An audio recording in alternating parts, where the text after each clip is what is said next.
The housing market is going crazy. You've heard all the rumors, good, bad, indifferent. You've gotten advice from every which direction, and you don't know what to do. Is it too late to buy? Do you need to wait to buy? Should you move? Can you move? Is the economy going to tank? There is so much bad and scary information out there to grab your attention. And today I have a very special guest with us, and he is going to teach you everything you need to know about buying real estate here in Boise, Idaho in 2022. So let's get after it right now.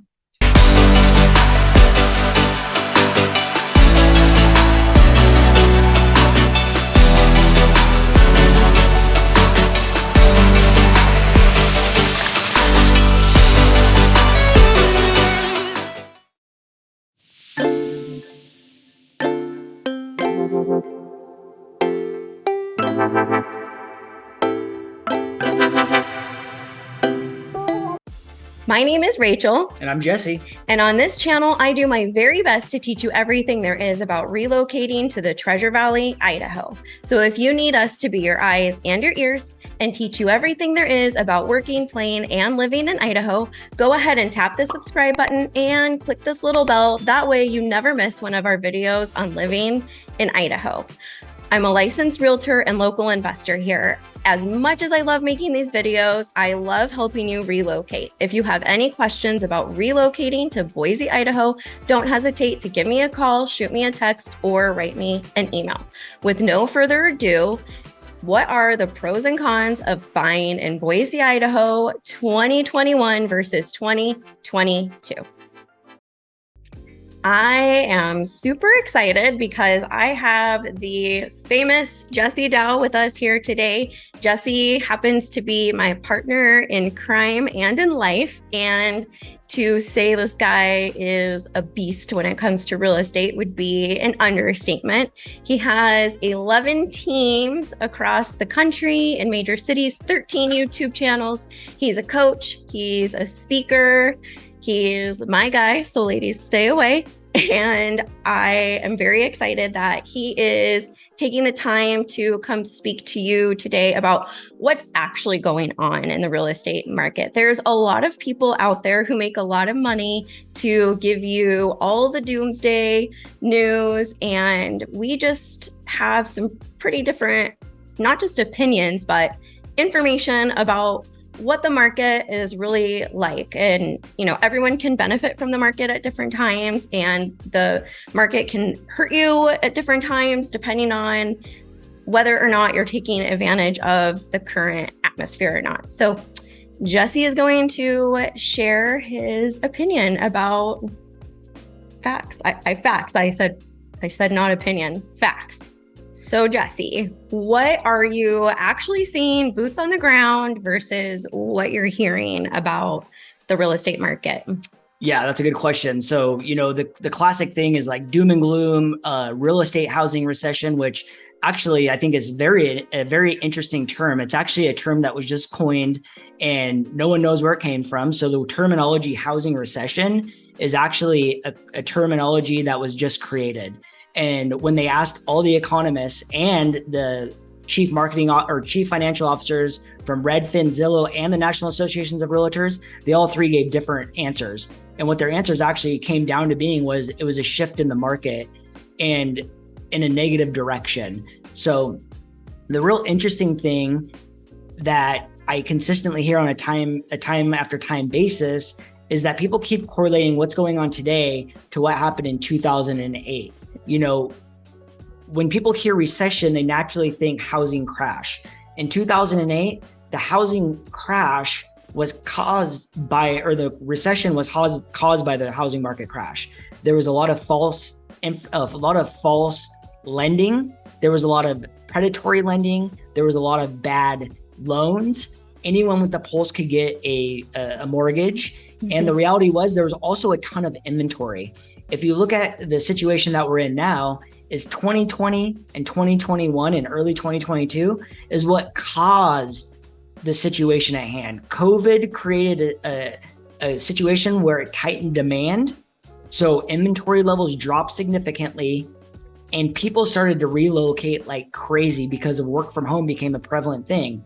Unfortunately, when we didn't have inventory, it created a massive and very, very rapid price increase. So the price increases that we have today were because of a demand situation.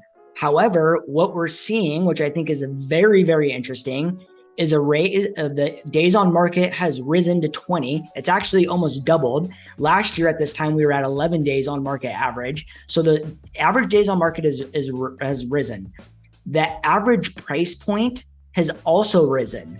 The inventory has also risen. So typically when you see days on market increase and inventory increase, usually the price starts to drop.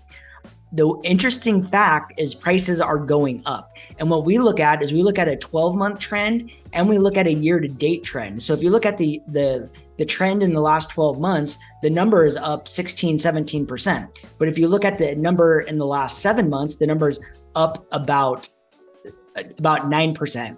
However, if you look at the value of homes versus last month, it has gone down about 5%. So last year, or actually, sorry, 3%.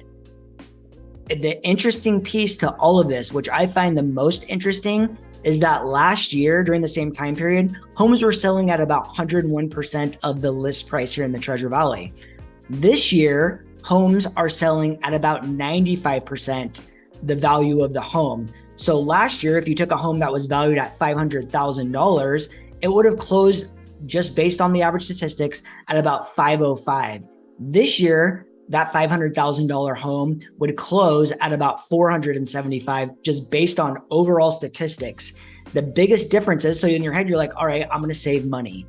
But here's the piece that really, really gets people and what they don't understand is that just because the house is less money doesn't mean that your mortgage is less. If you're taking out a loan, interest rates have gone up almost 3%.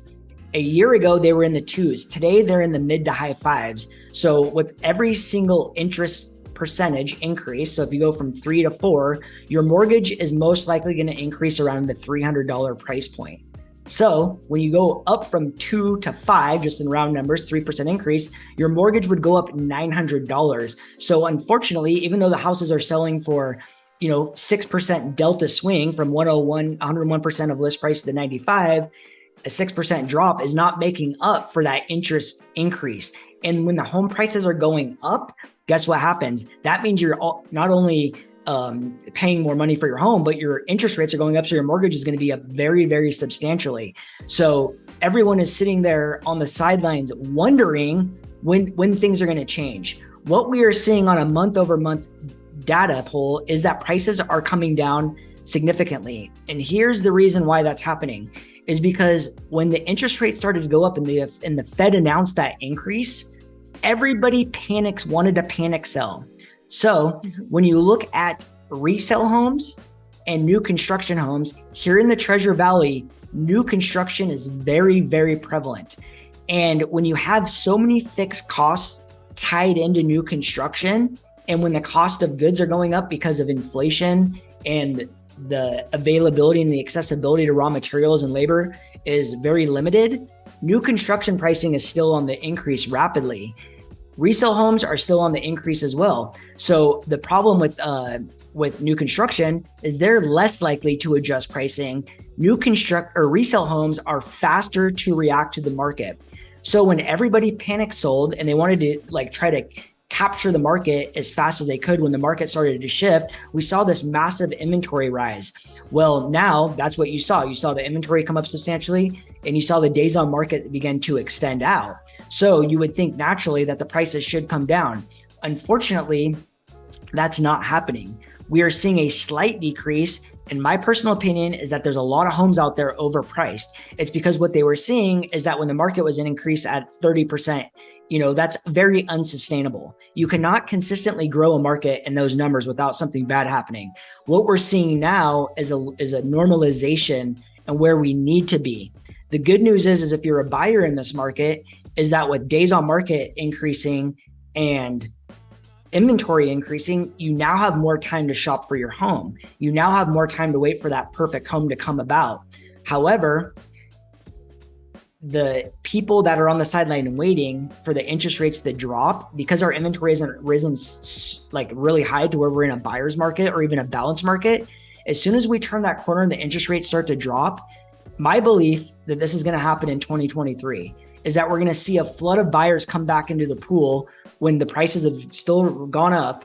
And now you're going to have all this competition. The good news is for the buyers of today that are out there shopping, they're not dealing with a ton of competition. So one, they don't have to waive their appraisal contingencies, which is amazing. So what was happening before is that when there was multiple offers and the house was listed for, let's say 500,000, and they put in an offer for say 550, the sellers weren't accepting the offer unless the buyer said that if this house appraises for anything under 550, they will come up with the difference. So let's say that house came in at 525 and their offer was for 550. The buyer had to come up with 25,000 extra dollars and buy into negative equity. Today, that situation doesn't exist.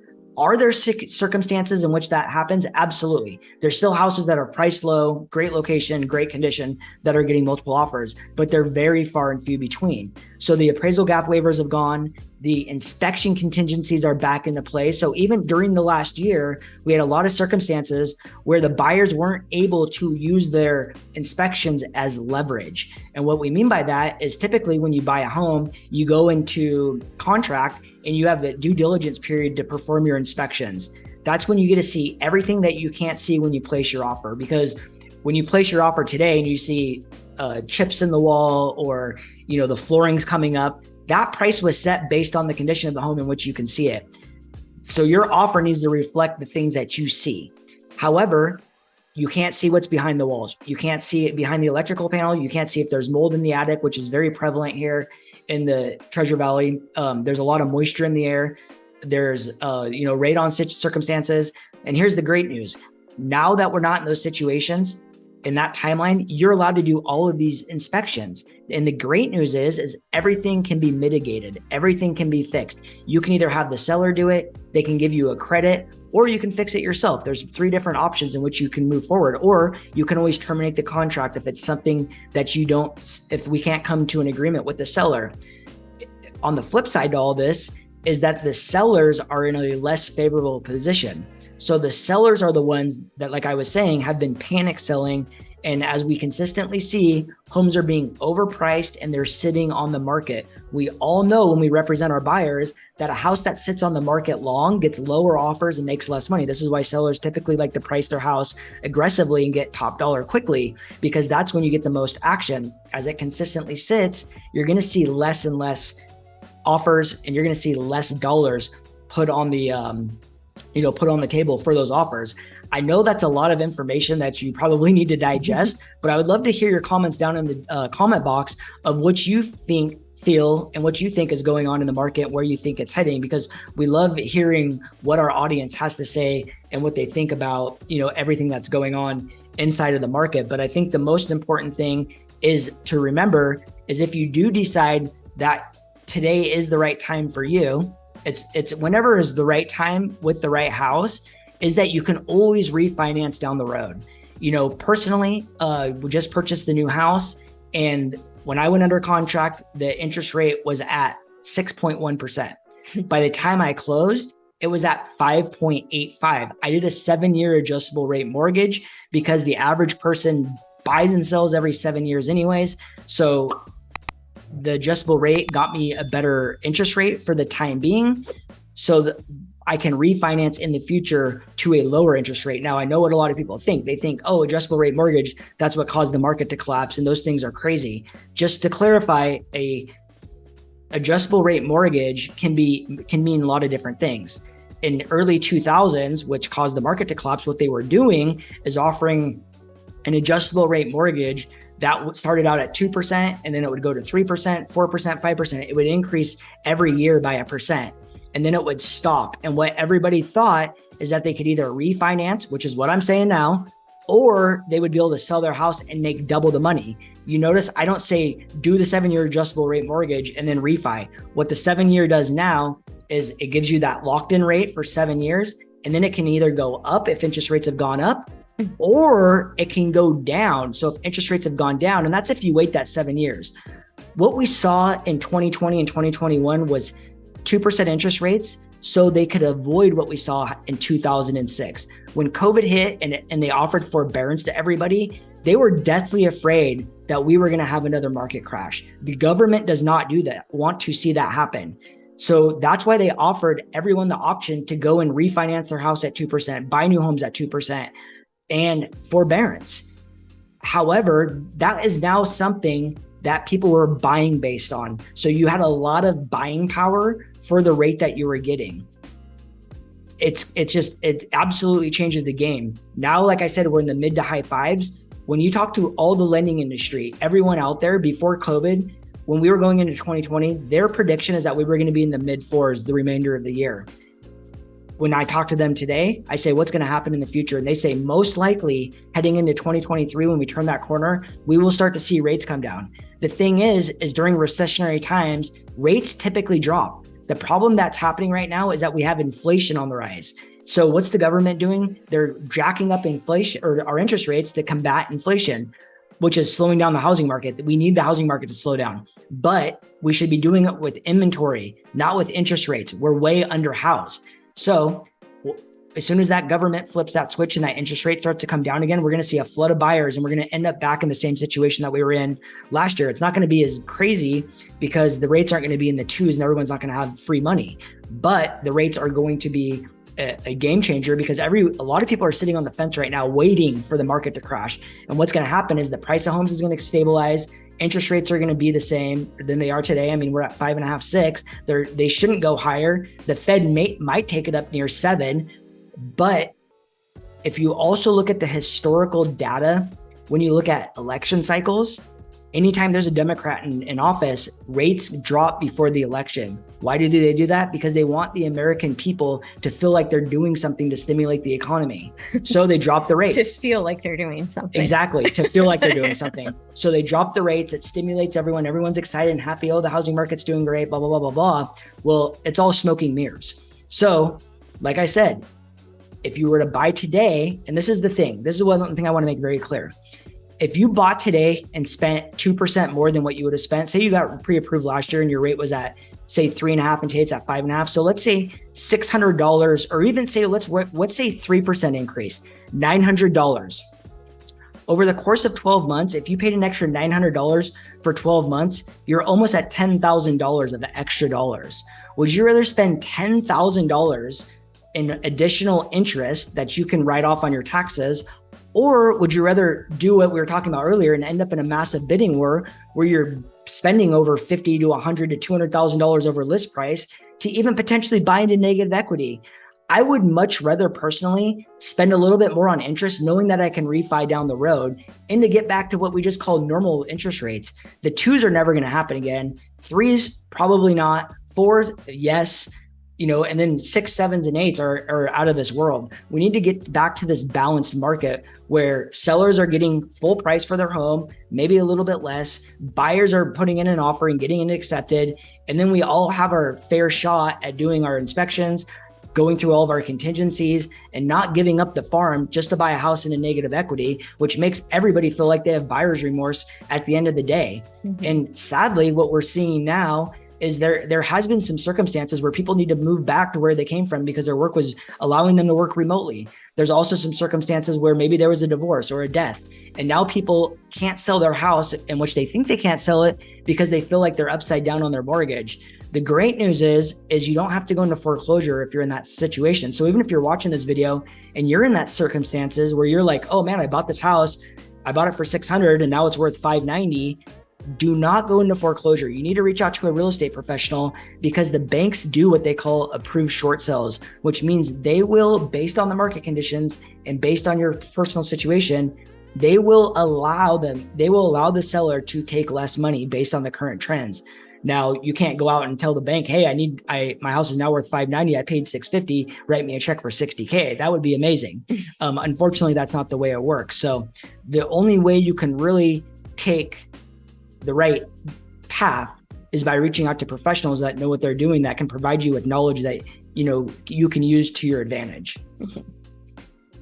And I think it's important to note too that The Treasure Valley as a whole is a clean, safe, beautiful, very desirable location. People are going to continue moving here. So whatever you purchase today is going to be worth more in 10 years. So I don't think that you can go wrong buying now. I think it's a great time to buy. People are really enjoying the slower pace and feeling like they can send their kids off to school, not having to worry so much about what Uncle Sam is doing here. I mean, really, you really get what you pay for. We'll just articulate it like that, and it will be worth a lot more. So we are really excited to see what you thought about that video. Like Jesse said earlier, drop a comment below. Don't forget to subscribe. He's going to be in a couple more videos. Do you got something else to say, or you're saying tap that button? No. There's a couple. One other thing I want to say is that, one of the other things, because this is the pros and cons of buying this year versus last year, is last year, the new construction developers did not want to work with real estate agents. Oh, this is huge. They will incentivize, and this is very unbeneficial to the clients. Yeah. I belong to a lot of Facebook groups here locally. And now what I'm seeing is a lot of not even our clients, people that bought directly from the developers. Not our clients at all. Complaining and very, very angry that they bought their house directly from the developer. And now they have all of these issues with their home, and the builder is not doing anything about it. I've had multiple friends and clients go directly to the builder when they were out looking, when they were coming out here to shop. And the builder said, hey, if you come back without your agent, we'll give you $100,000 off the list price of the home. Now, I have to ask you something. Why would a builder not want to pay me my commission that is way less than $100,000 to give the client $100,000 less? One of our clients took the contract, sent it to an attorney, and had them overlook the contract. And what it stated in the contract is that the developer, even if they conducted fraud and had knowledge that fraud was taking place, that the developer would not be held liable for the fraudulent building of the home. So, for instance, if they put in a foundation that they knew was faulty, they couldn't be held liable. And when the client took that back to the builder, and they wanted to change it, the builder said that there was no way they were going to do it. So it's like the one thing I always like to, put out there is that a builder or a seller that's selling their home, or the listing agent, is there to represent the owner of that property. Their due diligence is to that seller. Now, why in the world would they not want you represented? It's because it's in their best interest for you not to be represented. And here's the thing. Do you think the builder, and I've worked with builders, I used to work in new construction, the builders already have these prices baked in. So the money that they save on commissions do not go to the buyer. They go to the builder's bottom line. Whatever they're going to sell the house for is what they're going to sell the house for. They're not going to give you any special concessions. They're not going to give you any special treatment. What they're doing is they're fleecing you. I absolutely despise the new construction community in the fact that they do this, and they do it blatantly. If they're not licensed agents, they don't have to follow the rules that we have to follow as licensed agents as well. There's a code of ethics that we all have to follow. So a lot of them don't have their licenses, so that way they can conduct these what I call special operatives. So if the best thing in the best case scenario for every single buyer out there is just to use a licensed professional that can help guide them through, because there's a lot of legalities that go into this. And like I said, on every single listing out there, there is a listed commission that's on every single listing. It's very transparent. That is the price that they are already anticipating paying the agents. It's in the contract, and that's just the way it is. Now, if a client goes in there unrepresented, it's not like they say, hey, we have this commission we were going to give to your agent, we're just going to give it to you. There's a reason that they're incentivizing these people to come without agents. But here's the thing I want you to know is now that the market's changed, now they're increasing commissions and trying to incentivize agents to bring clients to their developments to sell their inventory, because the one person that is getting hit the hardest in this market shift are the new construction developments. And the reason why is because when they're building the homes, they have new construction loans. They're development loans. They're very low interest. But as soon as that certificate of occupancy is issued, that loan has to be transitioned into an investment style loan, which means the interest rate balloons up and their carrying cost is going crazy. Mm-hmm. When the news was reporting even today saying that new builds are terminating like crazy, what these builders are scared of is that when inventory rises, they're going to be competing with more resale homes, and therefore they're not going to be in the driver's seat. They don't want to be carrying all this inventory with all these high interest rates because it costs them a ton of money to do that. So there's a reason that they do this, and that's pretty much the reason why. And the only thing that we want is our clients to be protected when they go under these homes, because what we don't want to have happen is you go in there, go under contract, and then come back and say, hey, I went to this development, we got under contract, and now we're having all these issues. It's hard for us to unpack the box when it's already packed. So there's steps to this process. And I promise you that if there's a new development that you want to get into, we will make sure that you get there. Yeah. And to tag on to that, you also are not going to want to walk into any of these new developments and work with the realtor that they have on site.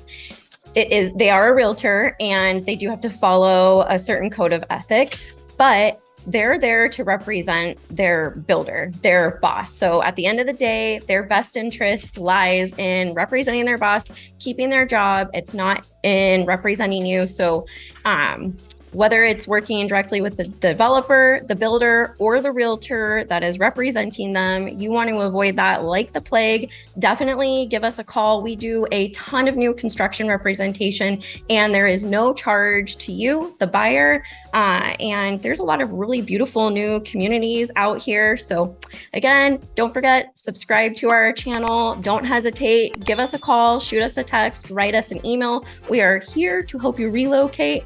I hope that you enjoyed listening to Jesse and all of his advice, and that you feel super comfortable purchasing here in the Treasure Valley or anywhere in Idaho in 2022.